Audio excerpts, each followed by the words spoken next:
শরীয়তপুর ১, মোট ভোট কেন্দ্র 140, ফলাফলপ্রাপ্ত ভোট কেন্দ্রের সংখ্যা 140। জনাব জালাল উদ্দিন আহমেদ বাংলাদেশ খেলাফত মজলিস রিকশা প্রতীকে পেয়েছেন ৬২,৭১৭ ভোট। নূর মোহাম্মদ মিয়া বাংলাদেশ সুপ্রিম পার্টি একতারা প্রতীকে পেয়েছেন ৬১৬ ভোট। জনাব ফিরোজ আহমেদ গণ অধিকার পরিষদ ট্যাগ প্রতীকে পেয়েছেন ৫৫১ ভোট।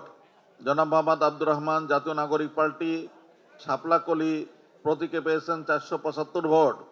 জনাব মোহাম্মদ তোফায়েল আহমেদ ইসলামী আন্দোলন বাংলাদেশ হাতপাখা প্রতীকে পেয়েছেন ১০,৮১৭ ভোট। গোলাম মোহাম্মদ মোস্তফা স্বতন্ত্র প্রার্থী ঘোড়া প্রতীকে পেয়েছেন ৩৫৯ ভোট।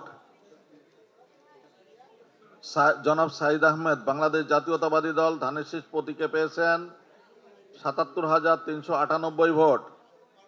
সৈয়দ নজরুল ইসলাম স্বতন্ত্র প্রার্থী মোটরসাইকেল প্রতীকে পেয়েছেন ১৪,৬৪৪ ভোট।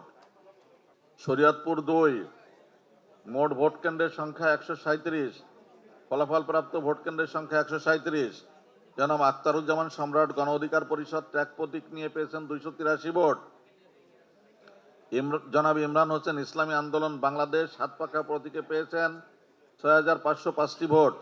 জনাব জসিম উদ্দিন জাতীয় পার্টি লাঙ্গল প্রতীকে পেয়েছেন ২,৫৪৭টি ভোট।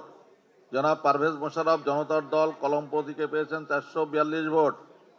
মাহমুদ হোসেন বাংলাদেশ জামায়াতে ইসলামী দাড়িপাল্লা প্রতীকে পেয়েছেন ৭০,৮৯২ ভোট। জনাব মাহমুদুল হাসান বাংলাদেশ খেলাফত আন্দোলন বটগাছ প্রতীকে পেয়েছেন ৩১৩ ভোট।